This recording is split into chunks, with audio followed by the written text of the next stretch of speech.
Assalamualaikum warahmatullahi wabarakatuh. Berjumpa lagi dengan saya Muhammad Azmi dari Hampir Coding. Pada video kali ini saya mau memberikan preview ataupun hasil jadi dari tutorial membuat website toko online dengan WordPress, ongkos kirim otomatis, dan payment gateway tanpa coding dari nol. Nah, jadi ini merupakan tampilan home ataupun tampilan awal jika calon customer itu masuk ke dalam toko online kita ya. Nah, jadi di sini kalau misalkan teman-teman lihat ada logo, jadi di sini saya pakai logo Ampere Coding. Menu navigasinya ada home, katalog, checkout, akun saya, dan hal untuk tombol keranjang belanjanya. Nah, kemudian ada section hero-nya, tombol untuk katalog produk, kemudian menampilkan produk berdasarkan kategori. Itu di sini saya pakai fashion pria dan fashion wanita ya. Ada sepatu pria, kacamata, dan tas. Sedangkan yang fashion wanitanya itu ada dress, sepatu, dan kacamata. Nah, ini pemotonya, kemudian untuk informasi mengenai sosial media juga ada di sini. Kemudian ada footernya ya, dan kemudian metode pembayarannya. Di sini bisa menggunakan berbagai macam metode pembayaran, baik itu transfer bank, kemudian OVO, GoPay, Dana, dan macam-macam ya, menggunakan kris. Kalau kita lihat di sebuah halaman misalkan di produk berdasarkan kategori sepatu ya. Nah, di sini akan tampil seperti ini. Ini merupakan halaman kategori produk sepatu. Tapi nantinya kalau misalkan di kacamata ataupun yang lain itu kurang lebih seperti ini ya, seperti ini saja.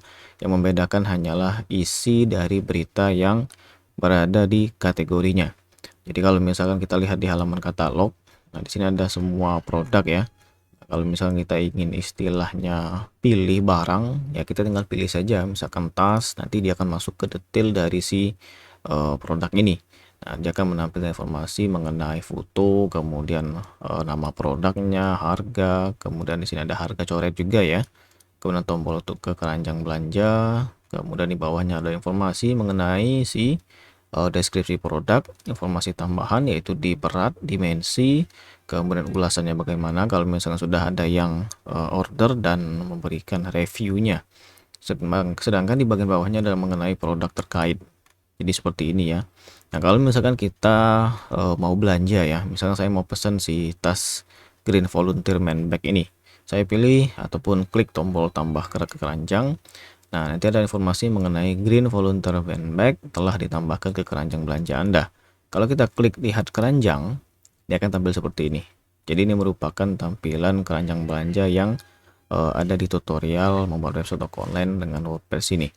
Nah, kemudian kita coba lagi untuk istilahnya beli barang lagi ya, misalkan si headphone Audio Technica ini. Kemudian kita lihat keranjang seperti ini ya. Nah, jadi kalau misalkan teman-teman punya kupon yang nantinya akan saya jelaskan juga bagaimana cara buat kupon, tinggal diisikan saja di bagian kode kupon ini. Cuma di sini karena saya nggak ada kode kupon, jadi saya akan abaikan saja.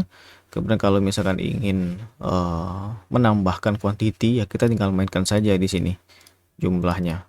Kemudian misalnya saya mau pilih Green Volunteer Man Bag ini 2 item ataupun 2 produk, saya klik perbarui keranjang, dia akan otomatis berubah ya.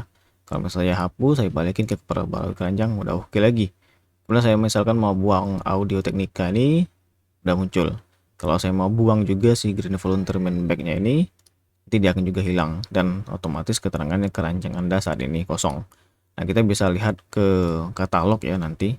Misalkan kita pilih sepatu Converse ini, kita lihat keranjang masuk seperti ini. Kemudian kalau misalkan kita ingin menghitung ongkos kirim, jadi di sini ada bagian total keranjang belanja.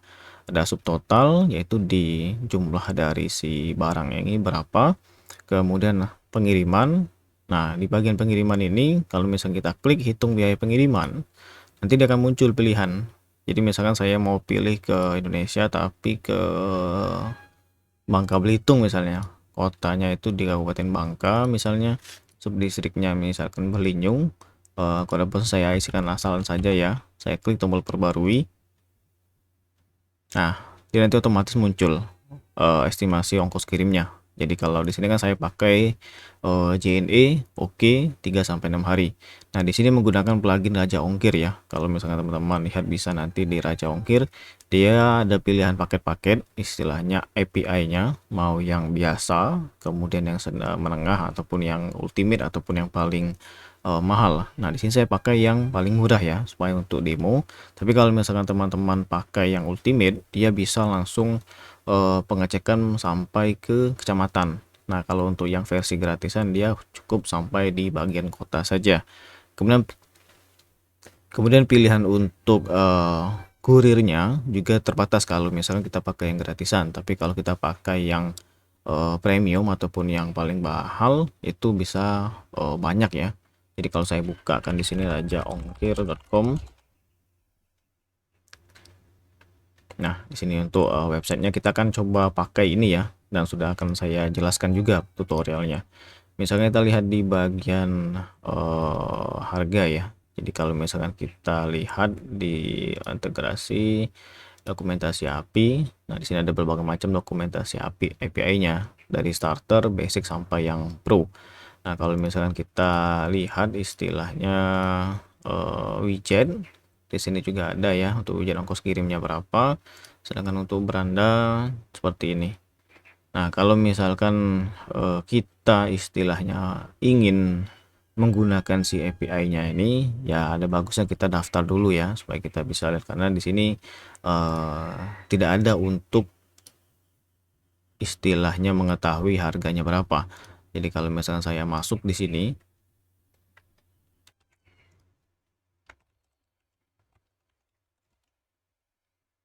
oke, nah di sini kalau kita lihat di upgrade ya, dia ada muncul pilihan starter gratis ya. Basic itu harganya 100.000 dan pro itu harganya 500.000. Jadi kalau kita pakai yang pro nanti itu kita bisa menggunakan ongkir internasional, kemudian semua pilihan ekspedisi ataupun kurir ini bisa semua kita gunakan ya. Nah, kalau kemudian diongkir sampai kecamatan dan paketnya itu bisa lebih dari 30 kilo. Ini kan saya jelaskan bagaimana cara integrasinya dengan si website kita ini. Jadi kalau misalnya ini kita anggap sudah, nah di sini ada perhitungan PPN ya. Ini kita bisa atur.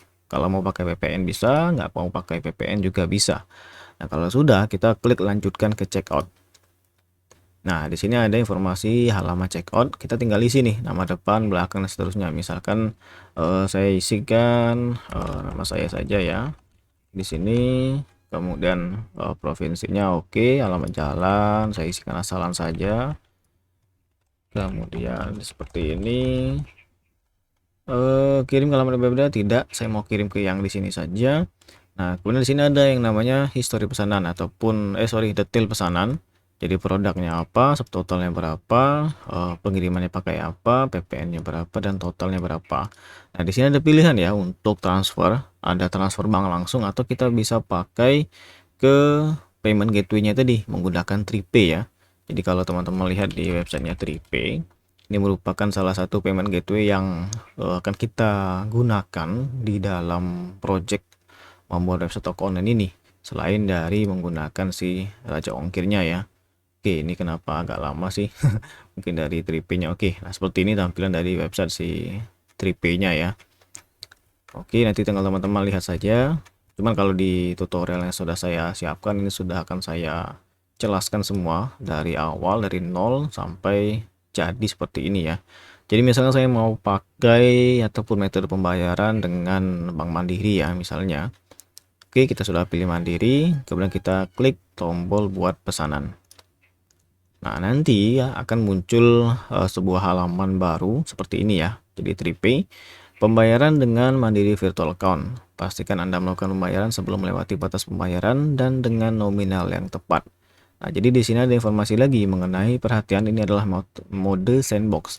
Nah, karena ini kita testing ya. Jadi testing di sini nanti istilahnya pembayarannya kita tidak akan masuk ke dalam saldo kita. Tapi kalau misalkan teman-teman sudah oke, sudah yakin bahwa memang toko online sudah siap, kita tinggal ganti. Bukan ke mode sandbox lagi ataupun ubah ke mode production. Nah, itu sudah saya jelaskan juga di video yang sudah saya buatkan ya. Itu tinggal bisa diganti saja kalau memang sudah ready. Nah, di sini ada keterangan merchantnya, merchant sandbox, nama pelanggannya siapa, emailnya siapa, kemudian rincian transaksinya bagaimana ya. Kemudian ada produk, harga, shipping fee-nya, ongkos kirimnya berapa, pajak, kemudian nomor referensi, kode bayar, jumlah tagihannya berapa, dan batas pembayarannya kapan. Jadi di sini tanggal 27 November jam 9.34. Kita atur itu cuma 3 jam saja. Nah, kalau misalkan teman-teman mau ganti itu juga bisa. Itu sudah saya siapkan juga videonya.